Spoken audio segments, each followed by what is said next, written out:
আসসালামু আলাইকুম। দর্শক, একটা গুরুত্বপূর্ণ প্রতিবেদন আন্তর্জাতিক গণমাধ্যমে প্রকাশ হয়েছে। এটা রিপোর্টটি মানবজমিন ছেপেছে। চীন ইস্যুতে ডেকান হেরাল্ডের প্রতিবেদন। দৈত্যকে আলিঙ্গন করছে বাংলাদেশ। এই রিপোর্টটি পুরোটাই বলা যায় যে ভারতের এক ধরনের পক্ষে প্রচ্ছন্নভাবে আর চীনের বিপক্ষে। সেখানে প্রমাণ করা হচ্ছে যে বাংলাদেশ চীনের দিকে ঝুঁকে গেছে, সুতরাং সেই অর্থে বাংলাদেশ দূতকে আলিঙ্গন করছে। এখন প্রশ্ন হলো যে বাংলাদেশে আধিপত্য বিস্তার নিয়ে কি ইতিমধ্যে চীন এবং ভারতের মধ্যে একটা শীতল যুদ্ধ শুরু হয়ে গেছে? দর্শক, এই প্রশ্নটা রাখলাম। রিপোর্টটি একটু আপনাদের সামনে উপস্থাপন করি, একটু বোঝার চেষ্টা করেন। খুবই গুরুত্বপূর্ণ। আগামীর বাংলাদেশ কি বিপদের মধ্যে আছে, নাকি কতখানি নিজের পায়ে স্বাধীনভাবে দাঁড়িয়ে চলতে পারবে, এটার একটা জবাব এখান থেকে খুঁজে পাওয়া যাবে। দেখেন, এখানে বলা হচ্ছে একটি সাবমেরিন ঘাঁটি, $500 কোটি সহায়তা, ভারতের শিলিগুড়ির কাছে অবকাঠামো প্রকল্প, বাংলাদেশের সঙ্গে অস্ত্র বাণিজ্য ও সামরিক এক্সারসাইজের মাধ্যমে বেইজিং ভারতকে খুব পরিষ্কার করে তার উদ্দেশ্য সম্পর্কে জানিয়ে দিচ্ছে। তাহলে এই অঞ্চলে ক্ষমতার কাঠামো বদলে যাচ্ছে, অর্থাৎ বাংলাদেশকে সে কাছে নিচ্ছে। কেন কাছে নিচ্ছে? যেহেতু ভারতের প্রতিবেশী অন্যান্য দেশগুলোকে চীন অলরেডি ক্যাপচার করেছে।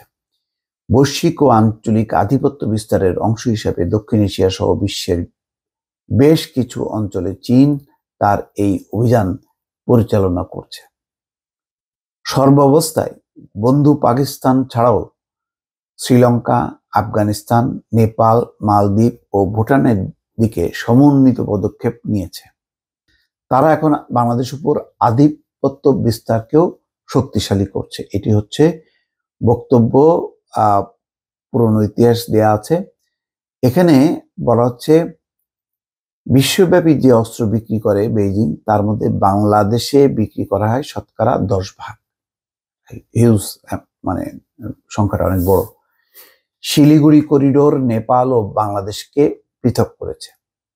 এই করিডোর ভারতের বাকি অংশের সঙ্গে উত্তর পূর্বাঞ্চলের গুরুত্বপূর্ণ সংযোগ রক্ষা করেছে।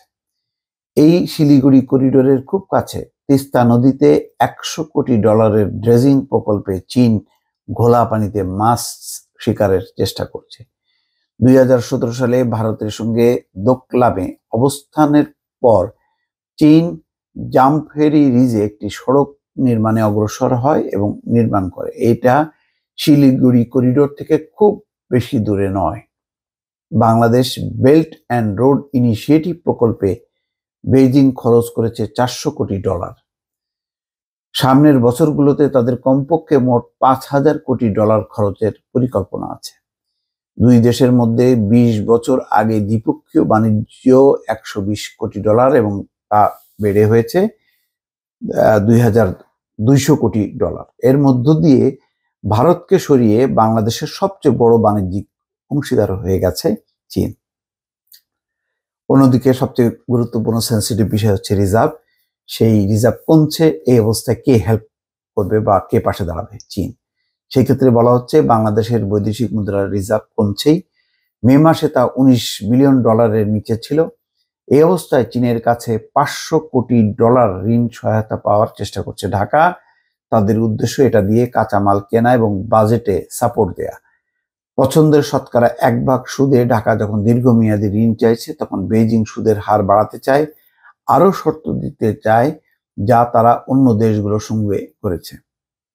BRI-ভুক্ত কমপক্ষে 16টি দেশের উচ্চ পর্যায়ে ঋণ আছে। পাকিস্তান ও শ্রীলঙ্কার আর্থিক পতন থেকে শিক্ষা নিতে পারে বাংলাদেশ।